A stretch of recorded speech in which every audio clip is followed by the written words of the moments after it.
Hey there viewers, which celebrity do you think has skeletons in their closet just waiting to be exposed? Drop your guesses in the comments. I'm curious who's on your radar, because today Diddy's trial just took a shocking turn and over 50 big names are suddenly in panic mode. Let's get into it. Chapter 1. The Disappearance Before the Courtroom. I hadn't heard from Marcus in years. The last time we spoke, we were standing on the patio of one of Diddy's houses in Miami, both of us trying not to look like we'd just seen something we weren't supposed to. That was always how it went back then. Keep your mouth shut, keep your eyes down, and keep the money flowing. Marcus worked as one of the handlers, the ones who coordinated who showed up at those parties, who left early, who got told to use the back door. I handled logistics, transports, quiet hotel bookings, making sure everything ran smooth behind the scenes. Together, we knew more than we should have. That's why when my phone lit up at 3 in the morning and Marcus's name flashed across the screen, something in my stomach dropped.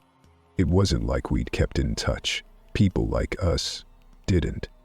Once the feds started poking around Diddy's circle, everyone scattered like roaches. No one wanted to be the one holding the bag when the music stopped. So, why now? Why him? The message was short, one line. They're cleaning house, I got something, need to talk before it's too late. No greeting, no signature, nothing else. At first I stared at it, half asleep, thinking maybe he sent it to the wrong person. But I knew better. Marcus wasn't the type to text unless it was life or death. I tried calling back, straight to voicemail. I waited a minute, called again. Nothing. The next day I checked his social media. Gone. Completely wiped. No Instagram, no Facebook, even his old LinkedIn, which I hadn't thought about in years, disappeared like it never existed. That was when I felt it. The same kind of chill I used to feel after certain parties when people got a little too comfortable, when someone slipped out through the side door and you didn't know if they'd make it home. I didn't sleep that night. See, Marcus wasn't just anyone. He wasn't one of those nameless assistants you saw running around with clipboards. He was the filter. You didn't get into Diddy's private events unless Marcus approved. He knew which celebrities could be trusted to stay quiet, which ones had handlers of their own, which ones had preferences that needed to be carefully accommodated. He knew who was there for business, who was there for pleasure, and who might become a problem later. I still remember watching him work. He had this little notebook he kept in his jacket, never left home without it. Inside, names, initials, dates, nothing too obvious, but if you knew the shorthand, you knew exactly who had been where and when. Sometimes he'd lean over to me, murmuring something like, "Make sure the guests in the blue room don't run into the ones in the garden," and I'd handle the rest. No questions asked. And now, just days before Diddy's next court hearing, the one everyone's been talking about, Marcus sends me that message, then vanishes, without a trace. You don't need to be a genius to figure out what's happening. The news has been buzzing nonstop. Headlines about Diddy's upcoming trial, fresh indictments, the FBI raids. They talk about the weapons, the drugs, the accusations going back decades. But underneath it all, what no one's saying out loud is what really has people shaking. The list. The so-called Diddy list. 50, maybe more, celebrities whose names have been whispered, whose connections to those parties can't be erased so easily. Some of those names I recognized back then. Big ones, the kind that light up red carpets. Marcus was the gatekeeper for a lot of them, making sure their visits stayed off the record. Their preferences didn't show up in tabloids. I wasn't stupid. I knew that list wasn't written down anywhere official, but pieces of it existed. In security footage, in ledgers, in Marcus's notebook. And now, right before the trial, Marcus goes dark. By the second day, I started noticing other things. A few numbers I hadn't seen in years calling me out of the blue. Old contacts, assistants, drivers, PR people, checking in like they were suddenly curious how I'd been. But it wasn't small talk. You could hear it in their voices, the panic creeping in. I knew why. They'd seen the reports, they'd heard the rumors that the FBI wasn't done, that subpoenas were being prepped, that someone on the inside might be ready to cut a deal and start naming names. It was like watching a slow-motion car crash. You know how in Hollywood when something bad's about to drop there's this eerie quiet? Celebrities go off social media, cancel appearances, take a break for personal reasons. I was seeing that everywhere now. People pulling back, trying to scrub the internet clean. But it doesn't work like that. Not when there are people like Marcus out there who know the real stories. I couldn't shake the feeling that something worse was coming, that whoever was pulling strings behind the scenes wasn't going to let Marcus resurface. Too much at stake. I kept thinking back to those nights, the ones no one talks about now. The way Marcus would walk the perimeter of those mansions, nodding at security, making sure certain cameras were pointed the other way. The way some celebrities would show up in separate cars, slip inside through side entrances, how no phones were allowed, how NDAs were thrown around like candy. It wasn't paranoia, it was protocol. But even back then, Marcus used to say, one day this whole thing's gonna blow wide open, and when it does, no one's walking away clean. At the time, I laughed it off, figured people like Diddy had too much money, too many friends in high places, they'd always find a way to bounce back. But now, with all the heat around this trial, with the media talking about trafficking rings and racketeering, with FBI raids turning up all kinds of dirt, I wasn't so sure. And if Marcus really had something that proved who was involved, who knew what, who turned a blind eye, well, it wouldn't just be Diddy in the headlines. It'd be a lot of people, the ones the media's already hinting at, but no one dares confirm. By the third day, I couldn't sit still. I tried every number I had for Marcus. Dead ends. I even drove by a place I remembered he used to crash when he was in between gigs. Empty. No sign anyone had lived there in weeks. That night I checked the news again. Same recycled headlines about Diddy's upcoming trial date, speculation about what evidence might surface. One piece caught my eye. A quick mention of how multiple celebrities' PR teams had been unusually active lately, scrubbing posts, deleting old photos, cleaning up search results. The article didn't name names, but I didn't need them to. I sat there in the dark, thinking about how easy it used to be to make people disappear. Not in some dramatic movie way, just silence them, pay them off, make sure they couldn't talk, wouldn't talk, until eventually they faded out of sight. But Marcus wasn't the kind of guy who'd take hush money, not now. He always said if things got bad enough, he had backup plans, a way to make sure the truth got out. Problem was, people who had backup plans tended to vanish before they could use them. I knew then I had two choices. I could bury my head, hope the trial came and went, and keep pretending none of this touched me. Or I could start digging, find out what Marcus knew, what he tried to warn me about. Because if he was gone, and the people behind all this were tying up loose ends, it was only a matter of time before someone came looking for me too. I had a feeling there were a lot more names on that list than anyone realized. And someone out there was desperate to keep them buried. Chapter 2. Hollywood's frantic phone calls.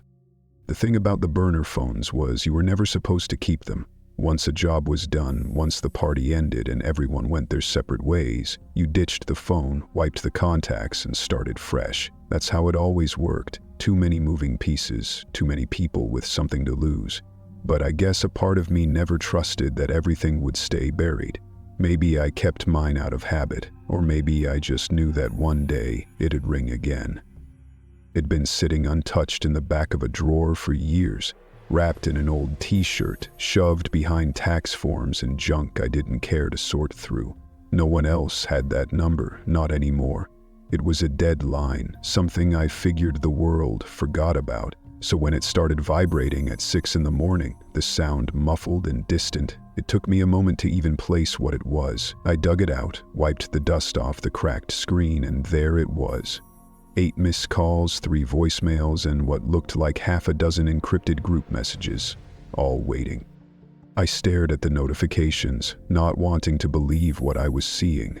Names popped up in the caller ID, ones I hadn't thought about in a long time. Numbers with no saved contact, but the area codes were familiar. Los Angeles, New York, sometimes an international one from the UK. PR assistants, managers, fixers, the people who handled messes for the big names, the ones who never showed their faces on camera, but were always pulling strings behind the scenes. I scrolled through the group messages. One of them caught my eye right away, a thread titled "Cleanup, Urgent." Inside, panicked back and forths, vague but frantic. Anyone have copies of the tapes from 15? Need confirmation. Blue ledger entry scrubbed. Check storage unit 7, get confirmation before Tuesday. There were initials tossed around, coded names I remembered from back then. Nothing outright illegal, no one dumb enough to spell it out, but the implication was clear. Everyone was scrambling, terrified something was still out there, something the FBI hadn't grabbed yet. I sat on the edge of the bed, rubbing my face, listening to one of the voicemails.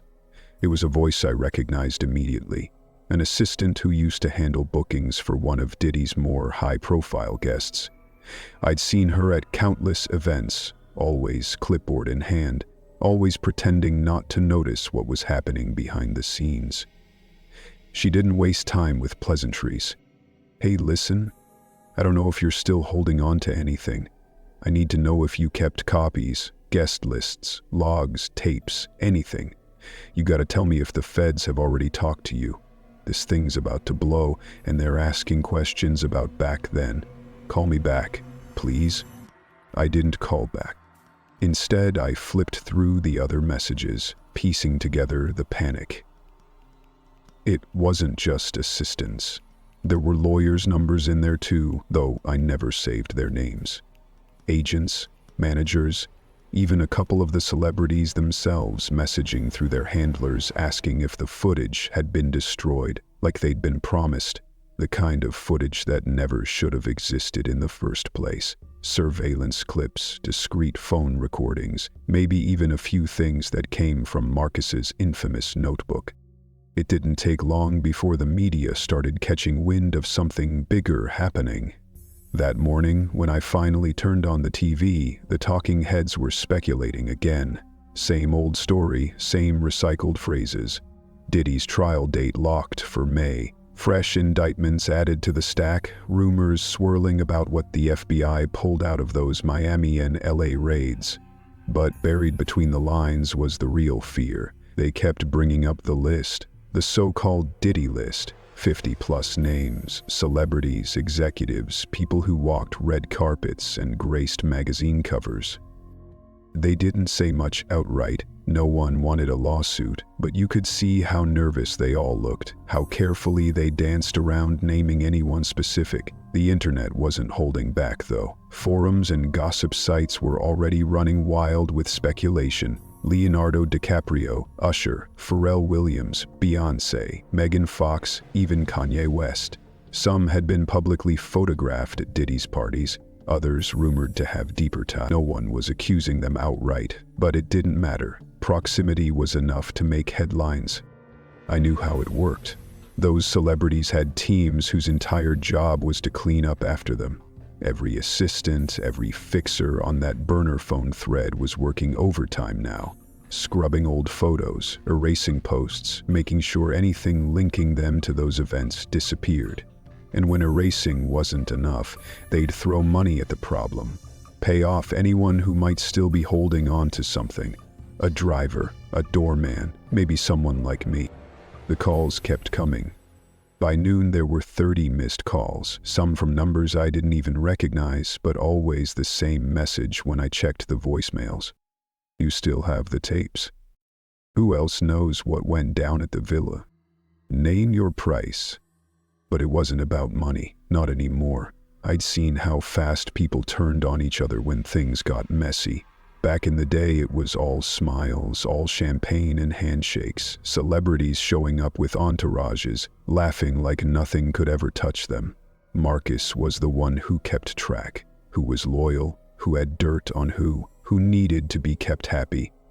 Me, I stayed in the background, made sure the lights stayed on, the right people stayed out of the press. But I learned quick that loyalty didn't mean much when the walls started closing in. Now, with Marcus vanished and Diddy sitting in a Brooklyn cell, those same people who used to call me like clockwork were suddenly treating me like a liability. Not because they cared what I knew, but because they couldn't be sure if I'd already talked to someone else. One of the messages came from a number in Beverly Hills. No name attached, but the message was clear. If you want protection, there's still time to get on the right side of this. We can make this disappear. I deleted it without responding. It was almost funny in a sick way. The same people who made sure the cameras never caught the real story, who spent years pretending none of it happened, were now terrified that the one thing they couldn't control was about to come to light. I started noticing patterns, certain names popping up more than others. Assistants linked to Usher's team messaging frantically, PR firms tied to DiCaprio's camp checking in, even whispers that Beyoncé's people had gone silent, locking down everything, refusing to engage. Megan Fox's name floated around too, someone mentioning she'd recently wiped her Instagram clean of old party photos. None of it was proof of anything, but it didn't need to be. The mere fact that their handlers were this desperate told me all I needed to know. Everyone was waiting for the other shoe to drop. And then there were the rumors. Threads online, anonymous tips hinting that the FBI had uncovered more than they let on. That tucked away in the piles of seized evidence was a blacklist, something cobbled together from guest logs, security footage, maybe even Marcus's notes. Whether or not it was real didn't matter. The fear it stirred up was very real, enough to have A-listers canceling appearances, assistants ghosting longtime contacts, people I'd worked with for years suddenly treating me like a walking time bomb. I spent the rest of that day scrolling through the messages, replaying the voicemails, weighing my options. Every instinct told me to cut the line, toss the burner, disappear. But something held me back. Maybe it was Marcus's message, still fresh in my mind. Maybe it was the fact that for the first time, the people who always held the power seemed genuinely afraid. Whatever was coming, it wasn't just going to be Diddy on trial. I had a feeling by the time this was over, a lot more names were going to be dragged into the light. And no one in Hollywood was ready for that. Chapter 3, The Vault Room. I couldn't stop thinking about Marcus. The burner phone kept lighting up with more calls, more messages. Some from the same assistants, some new numbers I didn't recognize. But my mind wasn't on any of that. All I could see was his last message, replaying over and over like a loop I couldn't shut off. They're cleaning house. Those 3 words stuck to the back of my skull like a splinter I couldn't dig out, and the more I turned it over, the more I kept coming back to one thing. The vault. It wasn't something we ever talked about openly, not even between staff. It was one of those things that everyone knew about but pretended didn't exist. Hidden deep beneath one of Diddy's older properties out in the hills, a sprawling mansion tucked behind layers of security gates, private enough that nobody ever came poking around unless they were invited.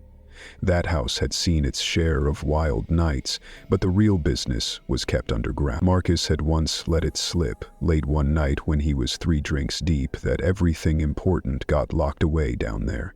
Surveillance tapes, records, names, timestamps. Insurance, he'd called it. Something to keep people in line, just in case anyone ever got too bold. I hadn't set foot near that mansion in years, not since the parties stopped and the staff scattered. But the more the messages kept pouring in, the more the news cycle spun out, the more I couldn't shake the thought that if Marcus had something, it was either in that vault or had once been.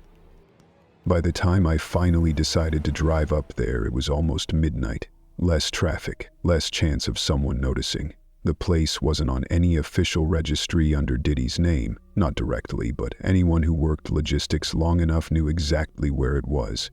Getting past the outer gates wasn't hard. The security system had long since been disconnected after the first FBI raid on his properties. I figured they hit the big ones, Miami, LA, anywhere obvious. But something told me they missed this place. Or maybe they just didn't know about it. As I pulled up the winding driveway, the headlights cutting through overgrown hedges and cracked pavement, the place looked hollow, like a shell of what it used to be. I remembered nights where the entire property was buzzing, cars pulling in one after another, valet staff hustling, assistants barking orders over Bluetooth. You couldn't walk 10 feet without tripping over someone carrying cases of champagne or high-end gear. Now it was dead silent. No lights, no music, just the sound of the wind scraping against the sides of the house.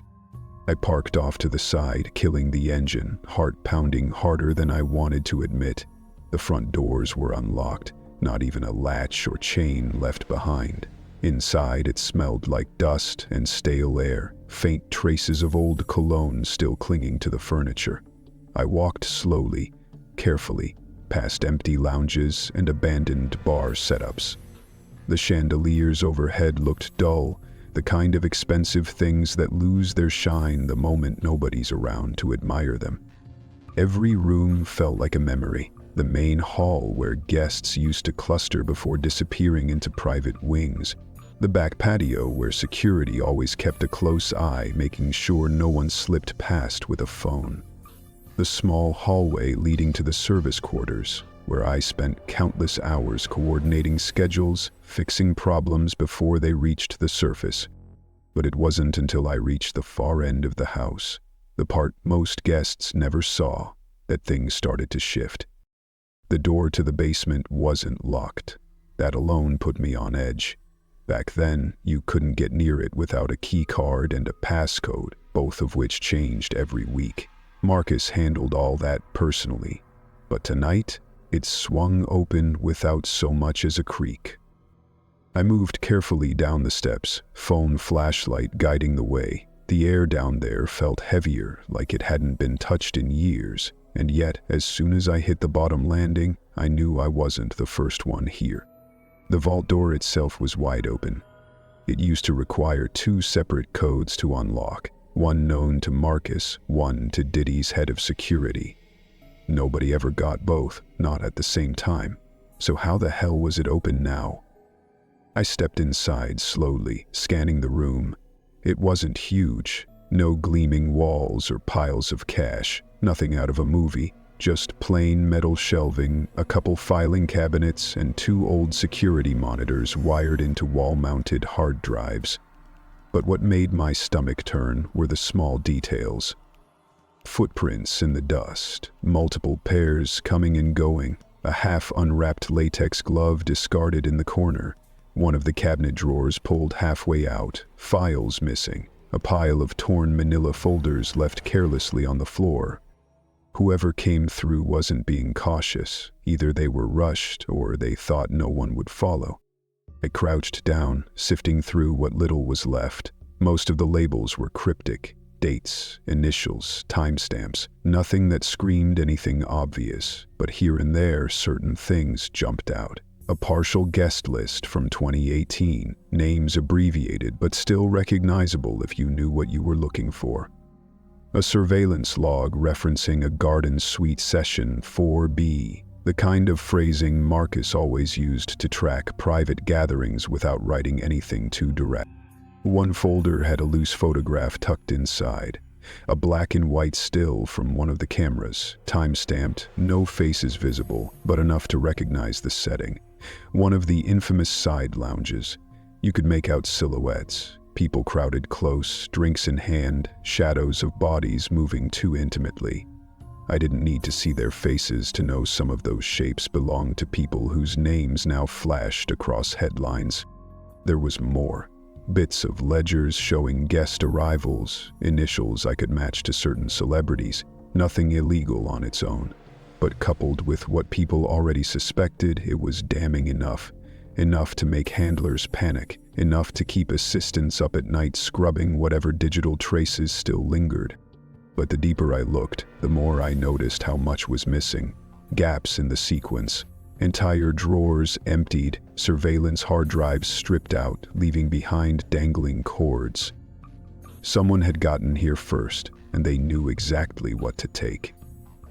I couldn't stop replaying Marcus's warning in my head. He knew how important this vault was. If he had anything left, any copies, any backups, it wasn't here anymore. As I stood up, wiping dust off my hands, something else gnawed at me. The sloppiness. Whoever cleared out the vault wasn't careful. Gloves left behind, folders ripped open.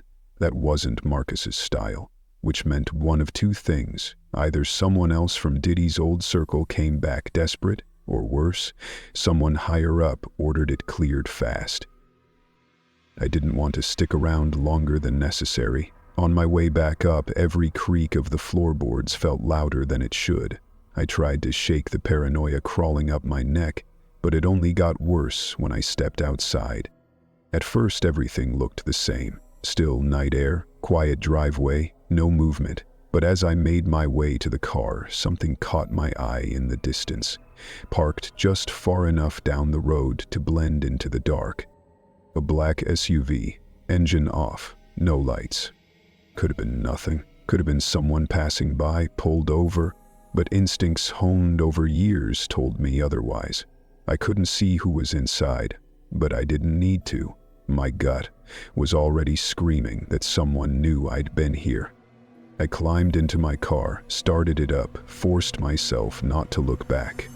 As I pulled away, headlights flickered on behind me. The SUV didn't move, didn't follow, just sat there, a silent reminder that no one was watching from a distance by accident. Halfway back to the city, I kept checking my rear view, every shadow feeling like it was creeping closer. The vault was empty, but the damage was done. Someone else had been through it first, and I was willing to bet they weren't planning to leave loose ends behind. Whatever Marcus had, wherever he stashed it, wasn't in that basement. And if I had any hope of figuring out where it ended up, I knew I had to move fast. Because it felt like I wasn't the only one still digging. Chapter 4, The List No One Wanted Found. The package showed up on my doorstep 3 days after I left the mansion. No return address, no postmark, just a plain, unmarked, padded envelope, light enough to almost miss when I grabbed my mail that morning, tucked in between junk flyers and bills like it belonged there. I stood there in the hallway for a good minute, staring at it, feeling that familiar weight in my chest again, the same one I felt when Marcus's message came through, the same one I felt walking through that gutted vault. I knew better than to open something like that without thinking twice. For all I knew, it was bait, something laced, something rigged to track me. But curiosity has a funny way of wearing you down. After scanning it, checking for anything unusual, no electronics, no strange powder, nothing that pinged any alarms, I finally slit the envelope open. Inside was a flash drive, no label, no note, just a single black USB drive, the kind you could buy anywhere, cheap and nondescript. I turned it over in my hands, wondering who had sent it and why. But deep down, I already knew. Whatever was on that drive was never supposed to reach me. It should have been buried, wiped, or locked away like everything else, which meant someone out there either wanted me to see it or wanted me to take the fall if it leaked. I didn't plug it in right away, call it paranoia, but I'd seen too many people get sloppy. I drove across town, found a cheap prepaid laptop from a place that didn't ask questions, and holed up in a motel room where nobody knew my name. I kept the curtains drawn, double-checked the locks, my phone turned off and battery yanked, just in case. Only then did I insert the flash drive. At first it looked empty, just one folder, labeled Archive. Inside, a mess of documents, text files, spreadsheets, half of them corrupted or partially erased. Whoever compiled it hadn't wanted to leave a clear trail. But the deeper I dug, the clearer the pattern became. Guest logs, ledgers, timestamps, location tags, coded initials lined up next to dates, private addresses, and event descriptions that seemed innocent enough at first glance. Garden Event 3B, Blue Suite Mixer, Private Session, Villa. But it wasn't hard to piece together what those really meant, especially if you'd worked the logistics long enough to know the shorthand.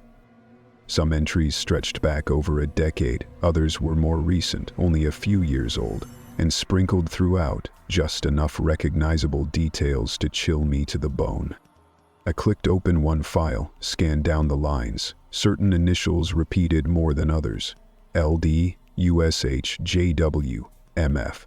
Cross-referenced with dates and locations, I didn't need much imagination to match them. Leonardo DiCaprio, Usher, Jay-Z, Megan Fox, all allegedly tied to specific nights, specific events. Beyoncé's name appeared, her initials carefully woven into groupings.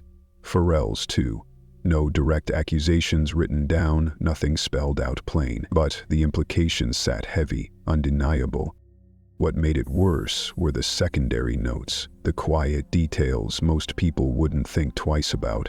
A line indicating who had control over substances brought in for each night. Coded notations about handlers, security rotations, transportation schedules, who hosted after-parties at satellite locations. The same initials showed up again and again, like fingerprints nobody wiped clean. Some entries even had odd side remarks, tiny snippets like preferred discreet escort route or censured NIE, reinforced post-session.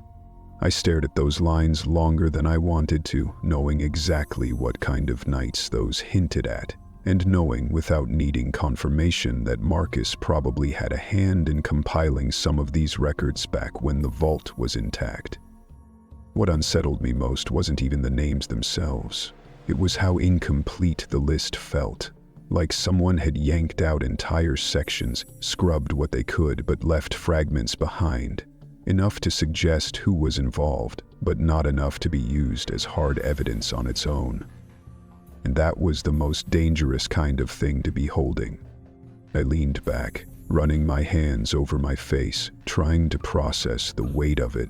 My mind kept circling back to the question I couldn't shake. Why now? Why send this to me? It couldn't have been Marcus, not directly. He was either long gone or lying low, too smart to let himself be tracked, which meant someone else got their hands on these files. Maybe someone from the old staff who panicked. Maybe one of the assistants I used to know, trying to shift the heat onto me. Or maybe someone wanted me to do what they couldn't, make it public. The problem was, going public meant signing my own death warrant. I knew how these circles worked. Loyalty didn't run deep when careers and millions were at stake. The celebrities tied to Diddy's empire had teams, lawyers, studios, all ready to bury anything that could drag their names into the spotlight. I'd already seen how fast assistants would flip, how quickly PR firms sanitized records. And if half of what was on this drive ever leaked, it wouldn't just be the tabloids knocking on my door. It'd be people with a lot more power, a lot fewer scruples. I kept reading, feeling the knot tighten in my stomach. The files weren't organized neatly, deliberately messy, almost like someone wanted plausible deniability. Some timestamps were repeated across multiple events. Guest initials showed up in locations hours apart, impossible unless they had private transport lined up, which, of course, they always did. I recognized patterns in how certain guests were scheduled. Some names rarely overlapped, carefully kept apart. Others appeared together often, almost like they had a standing agreement, and every so often scattered mentions of controlled substances, coded references to deliveries, quantities, who was responsible for keeping things quiet. There was nothing explicit, but for someone like me who knew how these operations ran behind the scenes, it wasn't hard to read between the lines. It didn't help that the media frenzy outside MDC Brooklyn was growing louder every day.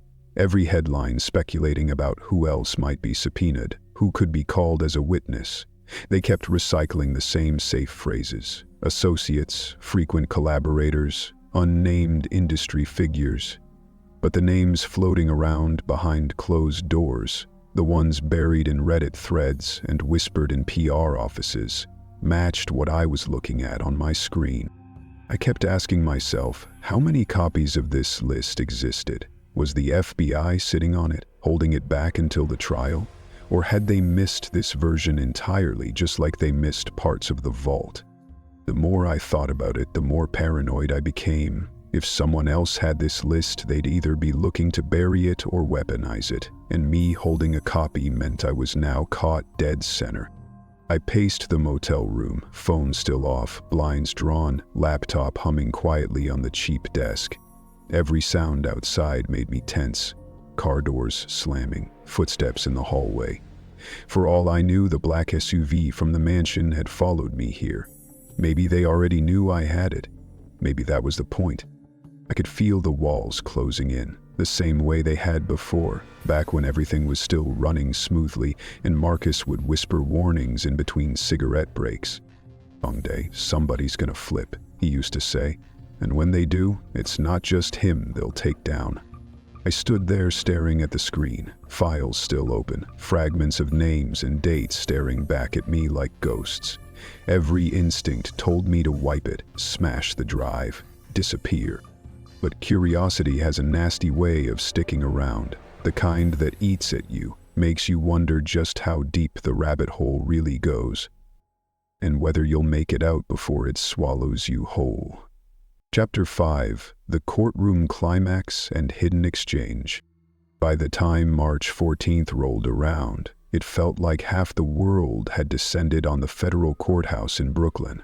Cameras lined the sidewalks like vultures, microphones shoved at anyone in a suit, reporters barking questions at people who didn't have answers. The media circus had been building for months, every outlet desperate to get some exclusive, some leaked detail no one else had. They wanted to know who else might be dragged down with Diddy, which celebrities were sweating. Whispers about the list had already leaked into the public consciousness, but no one had seen it yet. I kept my head down, sliding through the crowd like a ghost. No one paid attention to me. I wasn't part of the official entourage. Didn't look like press, just another face lost in the frenzy. That's how I'd always survived. Knowing when to disappear, when to be invisible.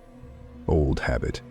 Inside, the atmosphere felt no less suffocating. Packed rows of reporters, legal teams shifting in their seats, scattered public onlookers hoping to catch a glimpse of the spectacle. The tension was thick, humming beneath the polished floors and stiff collars. I took a seat near the back of the gallery, close enough to see the action, far enough to stay unnoticed.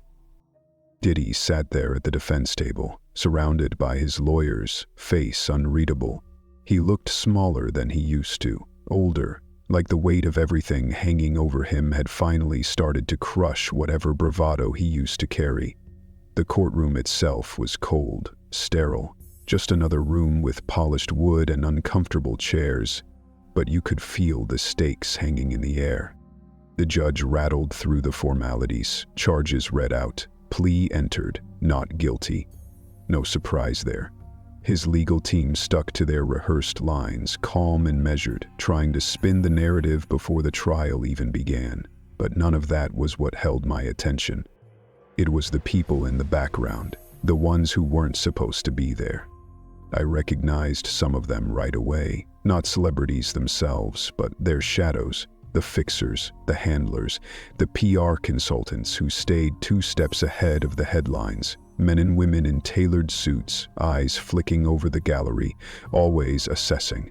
I'd worked alongside plenty of them before, back when the parties were still running, when discretion was the currency they dealt in. One particular face caught my eye. A man I hadn't seen in years, seated quietly near the defense team but not officially part of it, used to handle media relations for one of the A-listers allegedly tied to Diddy's circle.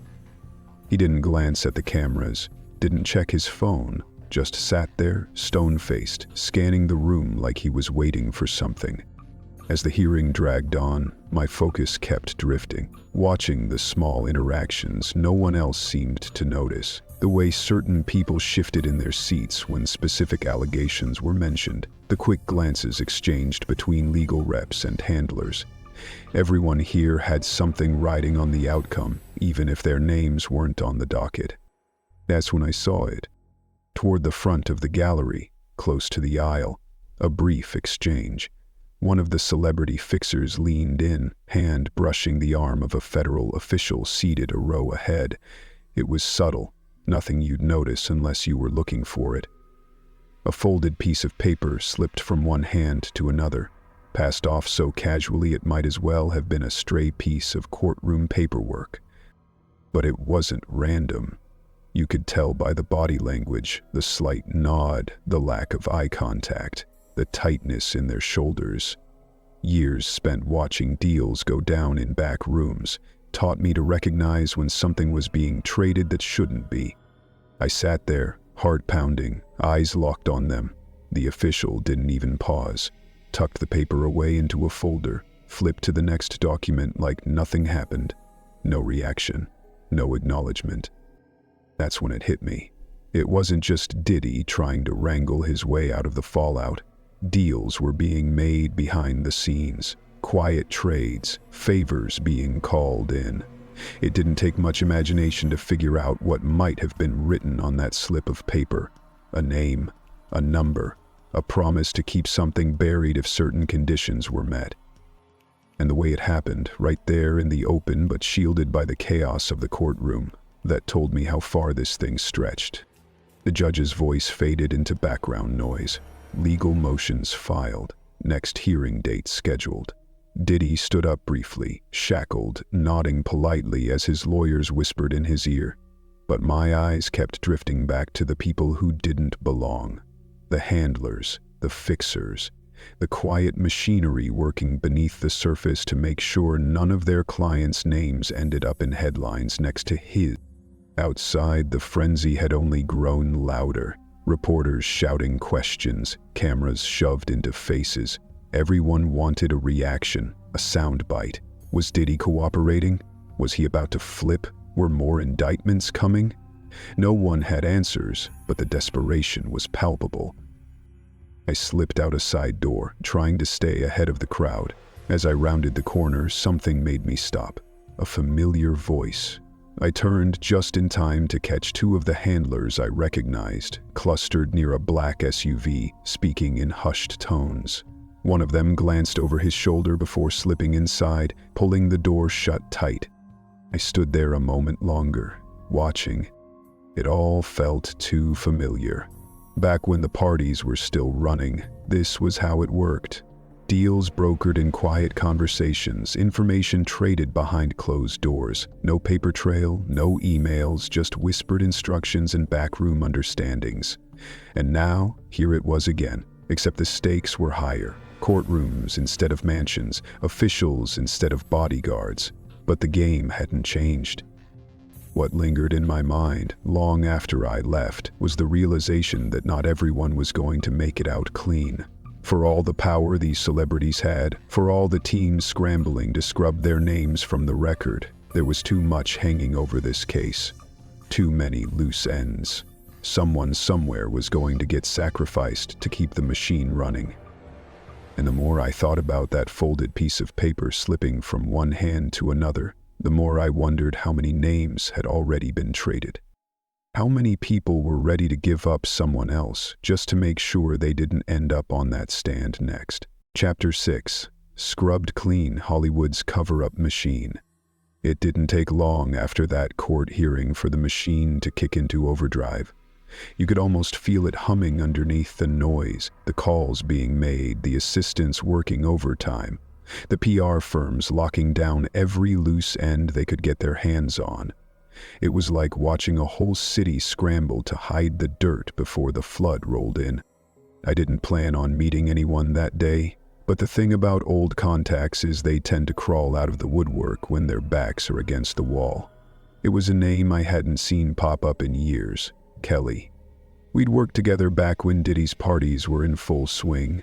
She handled crisis management for some of the biggest studios, the person you called when a celebrity was caught in the wrong place with the wrong people at the wrong time. She knew how to make a headline disappear, how to spin a story just right so nobody asked too many questions.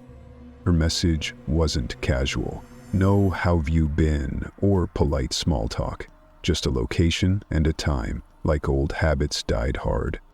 We met at a quiet cafe tucked away in a corner of the valley, one of those places where the staff knows better than to eavesdrop and the regulars keep their noses buried in laptops. She looked the same as I remembered, though maybe a little more worn around the edges. Sunglasses on, even though we were inside, hair pulled back tight, eyes scanning the room constantly. I slid into the booth across from her. Didn't bother wasting time. I could feel the weight hanging between us before either of us said a word. She leaned in, voice low. "You've seen what's going on, right?" I nodded, hard to miss. She let out a sharp breath, fingers tapping against the table like she couldn't sit still. "It's worse than it looks. They're in full-blown damage control mode. I've never seen anything like it." I asked her how bad. She gave me a look, half frustration, half exhaustion. "They're scrubbing everything, every post, every photo, any trace linking certain people to him. Old party shots, guest lists, social tags. We've got teams working around the clock. Studios are even quietly pulling people off upcoming projects, pushing back release dates. Nobody wants their name attached to this thing if it blows." I didn't need her to explain who she meant by certain people.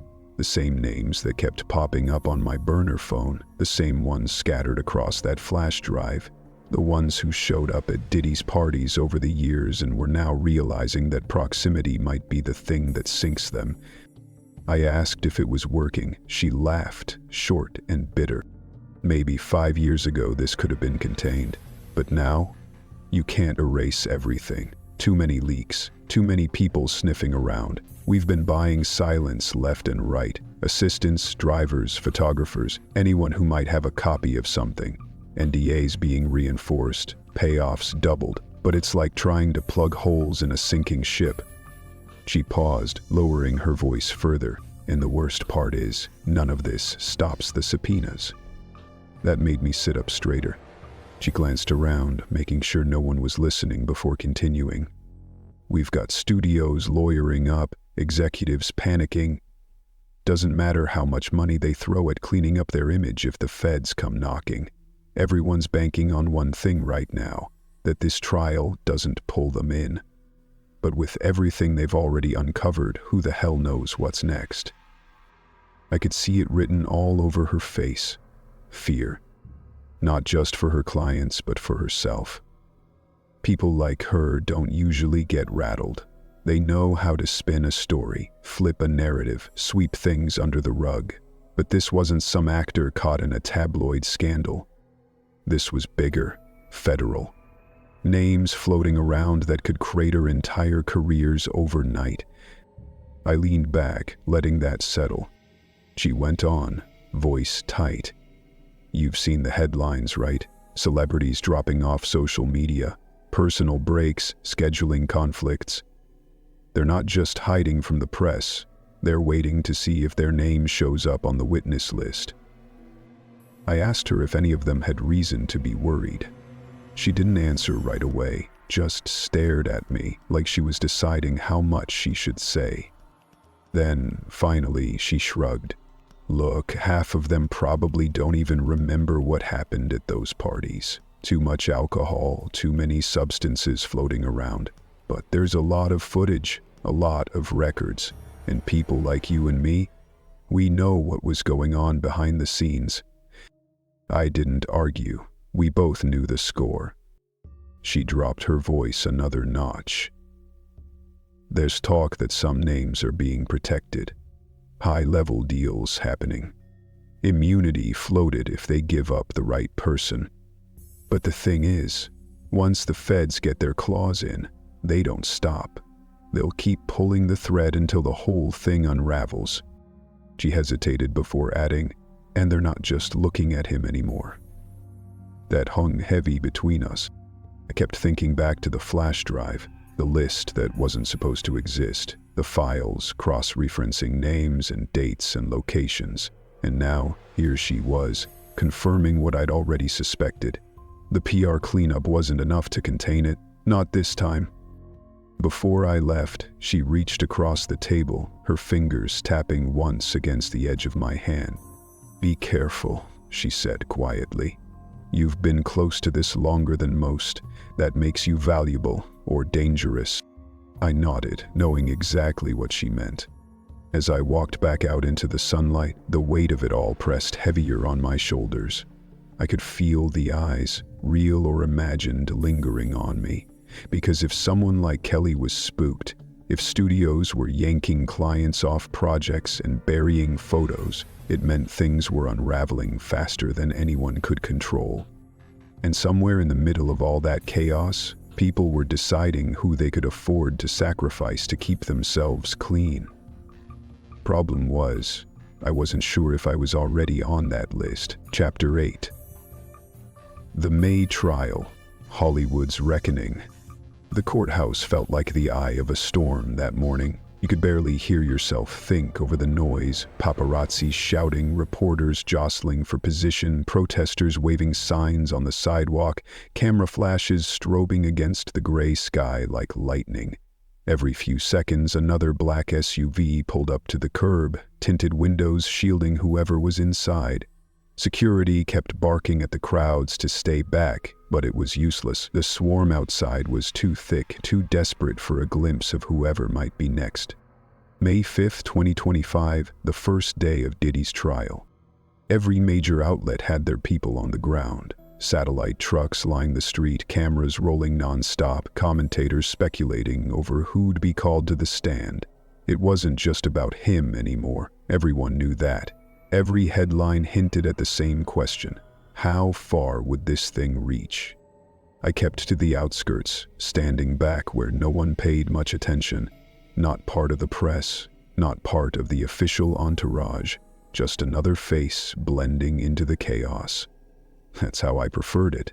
Safer that way. But even from the distance, I could feel it.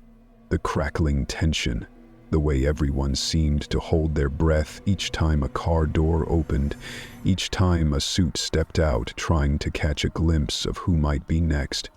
You could tell who the handlers were by the way they moved, heads down, shielding their clients, speaking in clipped tones into earpieces. Some of the celebrities who'd once walked red carpets without a care now kept their faces hidden behind sunglasses and scarves, slipping through side entrances, doing their best to avoid the cameras. The ones who couldn't avoid the spotlight were visibly strained, plastered smiles hiding tight jaws, their teams corralling them like they were made of glass. The whispers were everywhere.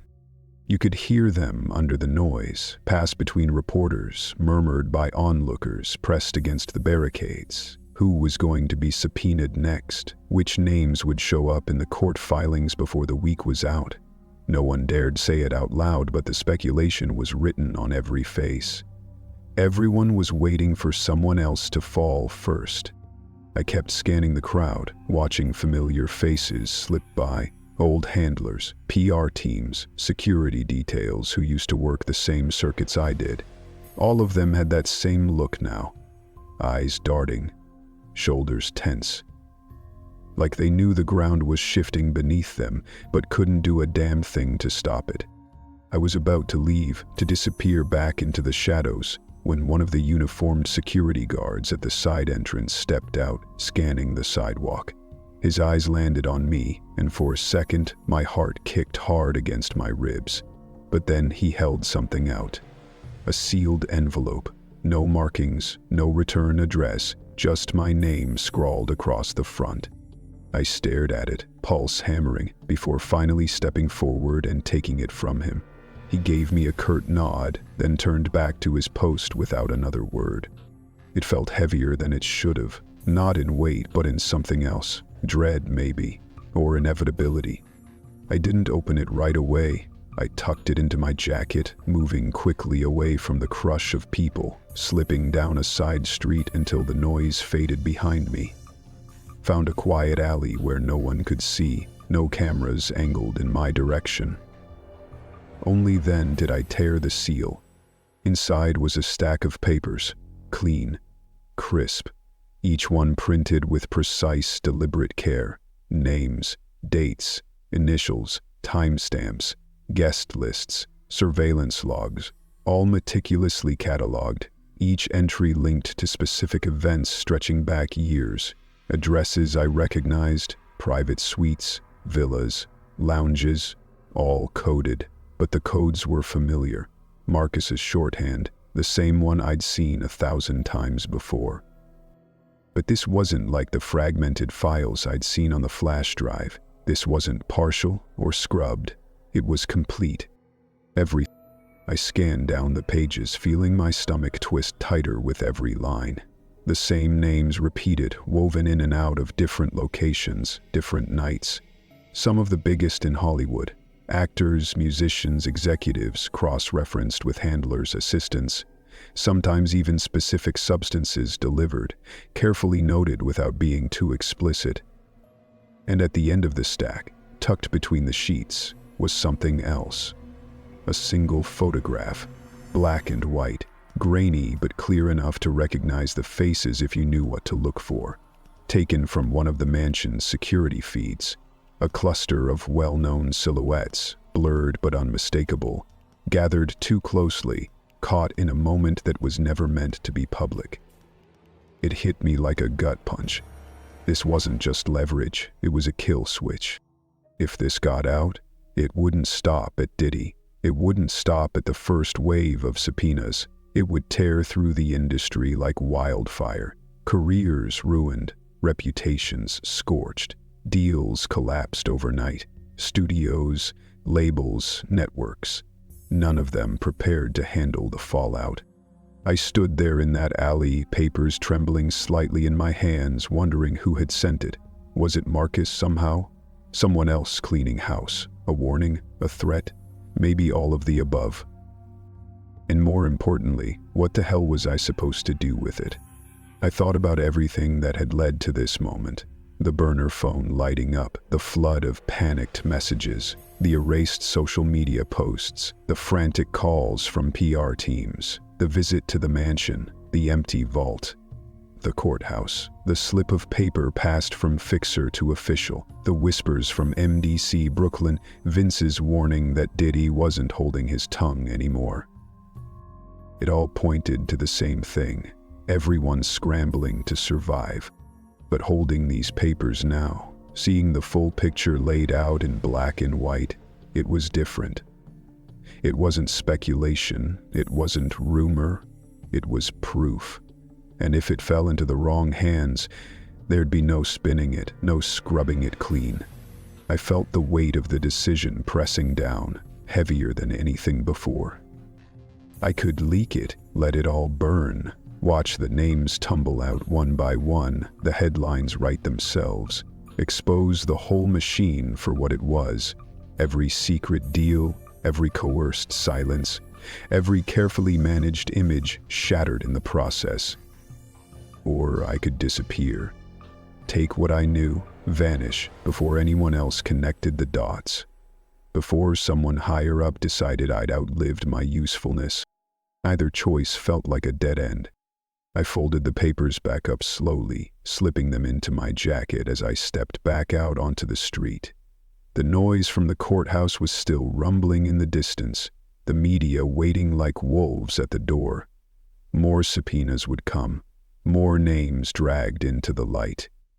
Whether I acted or not, this thing wasn't stopping. But for now I kept walking, not ready to decide, not yet. Because some fires, once you light them, never stop burning.